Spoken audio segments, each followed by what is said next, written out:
Good morning, everybody. As we all know by now, a series of storms swept across the plains yesterday, and one of the most destructive tornadoes in history sliced through the towns of Newcastle and Moore, Oklahoma. In an instant, neighborhoods were destroyed. Dozens of people lost their lives. Many more were injured. And among the victims were young children trying to take shelter in the safest place they knew, their school. So our prayers are with the people of Oklahoma today.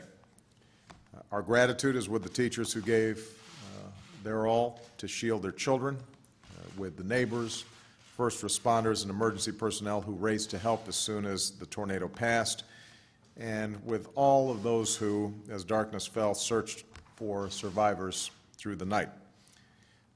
As a nation, our full focus right now is on the urgent work of rescue and the hard work of recovery and rebuilding that lies ahead. Yesterday, I spoke with Governor Fallin to make it clear to Oklahomans that they would have all the resources that they need at their disposal. Last night, I issued a disaster declaration to expedite those resources, to support the governor's team in the immediate response, and to offer direct assistance to folks who have suffered loss. I also just spoke with Mayor Lewis of Moore, Oklahoma, to ensure that he's getting everything that he needs. I've met with Secretary of Napolitano this morning and my Homeland Security and Counterterrorism Advisor, Lisa Monaco, to underscore that point, that Oklahoma needs to get everything that it needs right away.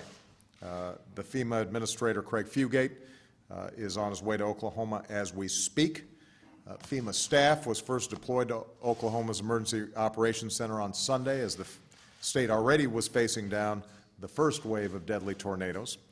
Yesterday, FEMA activated urban search and rescue teams from Texas, Nebraska, and Tennessee to assist in the ongoing search and rescue efforts, and a mobile response unit to boost communications and logistical support. So the people of Moore should know that their country will remain on the ground, there for them, beside them, as long as it takes. For there are homes and schools to rebuild, businesses and hospitals to reopen, their parents to console, first responders to comfort, and, of course, frightened children who will need our continued love and attention. There are empty spaces where there used to be living rooms and bedrooms and classrooms, and in time we're going to need to refill those spaces with love and laughter and community. We don't yet know the full extent of the damage from this week's storm. We don't know both the human and economic losses that may have occurred. We know that severe rumbling of weather, bad weather, through much of the country still continues, and we're also preparing for a hurricane season that begins next week. But if there is hope to hold on to, not just in Oklahoma but around the country, it's the knowledge that the good people there and in Oklahoma are better prepared for this type of storm than most, and what they can be certain of is that Americans from every corner of this country will be right there with them, opening our homes, our hearts to those in need, because we're a nation that stands with our fellow citizens as long as it takes. We've seen that spirit in Joplin and Tuscaloosa.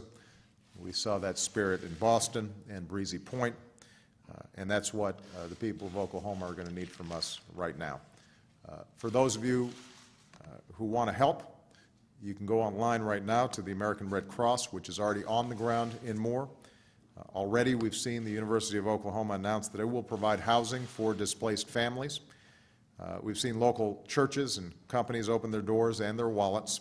And last night, the people of Joplin dispatched a team to help the people of Moore. So for all those who've been affected, we recognize that you face a long road ahead. In some cases, there will be enormous grief that has to be absorbed. but you will not travel that path alone.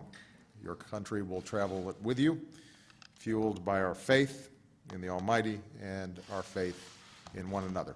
So our prayers are with the people of Oklahoma today, and we will back up those prayers with deeds for as long as it takes. Thank you very much.